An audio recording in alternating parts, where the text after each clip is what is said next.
Ebonique with some info, fro. Or if you don't have a fro, info for that too. We're here to give you the info for your hair so you can go out there and look fly. I don't know, you know what I'm saying? Welcome to the inner secret sanctum of knowledge from the OrganiGrow compound. I am going to give you a lot of insider information, tips, and tricks so that you can learn how to get the correct products for your hair without breaking the budget, trying to get all these different things that don't work. This is how we're going to find out what really works for your hair type, and the secret is knowing your hair porosity. So I have 3 different ways for you to test your hair porosity at home. You could do them one, you could do them all. I actually recommend you try to do more than one, just so you can be absolutely sure that you're getting the correct results, because based on different aspects, you may get different results, and also different parts of your hair may be different porosity. Okay, first things first, what is hair porosity? Simply, your hair porosity is the ability for your hair to absorb and maintain moisture.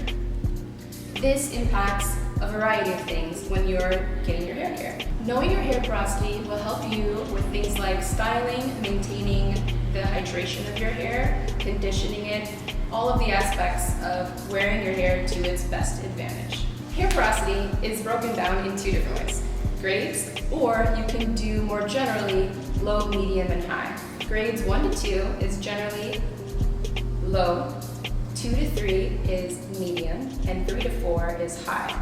Here we have a lovely hair chart that I have made just to give an example of what the hair shaft looks like when it is low, medium, or high. So we've all seen those hair commercials where they show this type of hair shaft, where using their products will help close the cuticle. Ideally, you want to avoid this type of open cuticle, and you want to get something closer between these 2 options. When your hair cuticle is really wide and open like this in the high porosity, moisture gets in very easily. As you can see, it's like an umbrella or a cup waiting to receive stuff, but just like a cup with no lid, the moisture can fall right back out again. Here, in the medium to normal, it's open enough to receive some moisture, but it's also not so open that the moisture just evaporates and flies right back out. And then finally, in the low porosity, since the cuticle is so tightly packed, it is harder to get moisture into this hair type. Usually when you want to deep condition this type of hair, you will have to either apply a little bit of heat to help open and release a little bit of the cuticle, or leave products in for a very long time, longer than you may need to for these 2 hair types, just to get that moisture into there. All right, so some general rules for the different porosities. With low porosity, this tends to be either virgin or very rarely styled, heat-styled hair, probably not frequently chemically treated. There can be a chance that you could still have low porosity after doing some of those things, but generally, as the general rule is, it's virgin hair or untouched hair. Medium to normal is what most people have. Most people have done a little bit of heat styling occasionally, or maybe like they've lightened their hair a few shades, but nothing crazy, not like 7 shades plus. So they have a little bit of damage to the shaft, but it's nothing extreme. High porosity is when the hair cuticle is more open, and sometimes this is due to chemical treatments, a lot of heat styling, and sometimes it's a natural state of the hair, especially when you have coarser textures or oilier or curlier textures. It's easier for the hair to be high porosity just because the oils in the scalp aren't reaching the full cuticle of the hair, so it gets drier faster. As opposed to with straight hair, it slides down easier when you have moisture towards the scalp. It slides down the hair shaft easier. So those hairs tend to be more low porosity. All right, so now that we know what hair porosity is, the theory of hair porosity, the pores in the hair letting in moisture or not, we can do some science. Science, I love science. Okay. All right, I don't have a lab coat, but this is gonna be fun. I have water. So, for our first hair porosity test, we're going to do the float test. Now this is a controversial test for some. Some people say that it does or may not show accurately what the hair porosity is. But you just have to make sure when you're doing it to follow these instructions carefully. First, you're going to want to wash your hair just with shampoo. Do not condition, don't put any products in, just get that freshly shampooed, washed hair. Take some of that hair, and for this scenario, I saved some of my hair in this jar.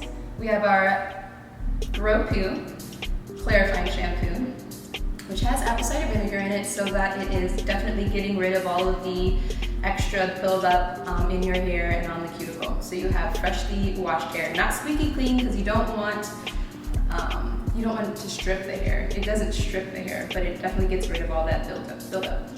So we're going to put a strand of freshly washed, non-treated hair into the room temperature water.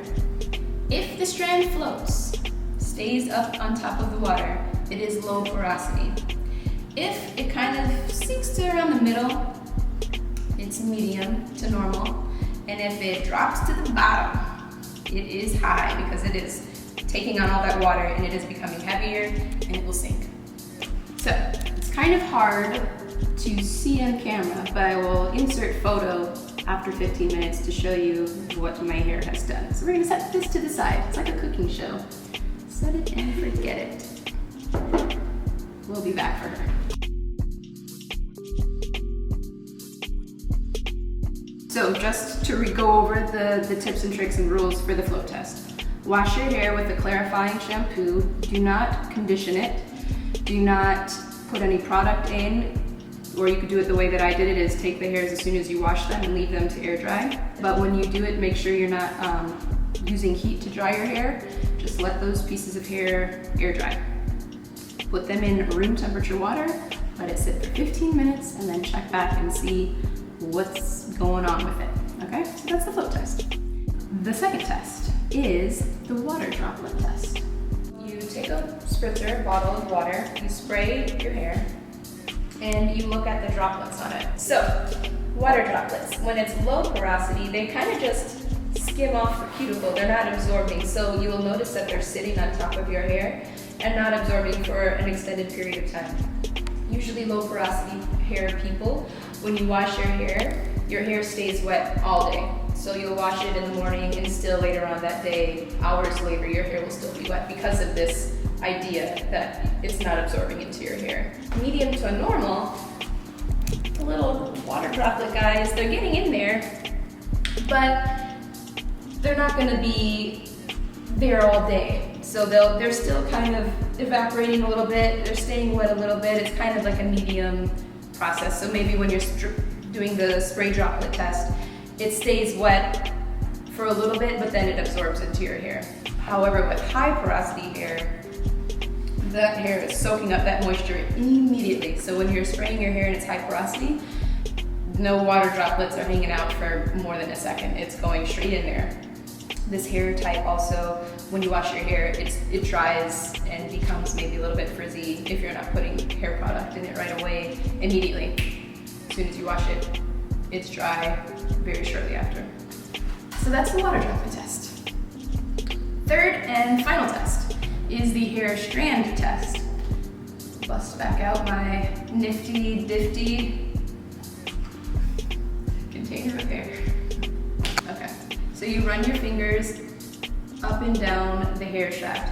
Now when it's on your head, the hair shaft cuticles are going down. So when you're rubbing up your hair, that's when you'll feel the resistance of the cuticle. Like you'll feel either texture or grooves or anything like that when you're rubbing up and down. So if you have low porosity hair, it's just gonna feel smooth up and down, both ways. If you have medium or normal, you might feel a little bit of resistance, but it's not a lot. And then if you have high, you're going to be noticing either different like texture, lumps, bumps, and more. You'll definitely like feel it on your fingers. You'll feel some more texture and things happening when you're rubbing it in the opposite direction. On the website are a lot of easily labeled products for you to know what will work best for your hair type. These two lines, both the Pre Poo and also the Scalp Beverages, do a little Vanna White moment. Each one of these oils is formulated differently for different types of hair. Different oils have different weights and sizes of the molecules in them. We're back into science, I love it. We're learning lots of things today. Another telltale indicator that you have low porosity hair is product buildup. When you put products into low porosity hair, since they're not absorbing at the same rate that maybe a medium to high porosity hair is, you get more product buildup quicker. So you'll notice with a low porosity hair that you are getting maybe greasier or it's limper maybe 1 or 2 days after you've washed it. Whereas with a high porosity hair, as soon as you've washed it and put some product in, it's already like, I need more moisture, I need more, give me more. And there's not as much product buildup because the product isn't being left behind. With low porosity, it's good to use lighter weight products such as the low stimulating scalp beverage, because the oils in this are lighter weight oil. For example, like a grapeseed oil, that is a lighter weight, thinner oil. For the medium to normal hair type, you can use a slightly bigger type of oil, like an argan or a jojoba. Those are more of a medium weight. And then as I mentioned before, like a coconut oil is good for high porosity because it is a larger molecular weight size. So for those wider open pores in the hair, those bigger molecules slide right in. That's perfect fit. It's just like dating for hair. All right, so we've learned all of this hair knowledge. Now it's time for you to go out there and act like you learned something. Get the right products for your hair, put them on there, and have the best hair day ever. If you liked this video and you learned something new, be sure to like this video. Subscribe so that you can see other videos that we come out with, and comment below if you have a suggestion for another video that you'd like to see, because we're always taking your suggestions and giving you the quality informational videos that you need, that you didn't even know you needed. Just saying. We're here to better your life together. And as always, we're rooting for you. Happy growing. See you next time.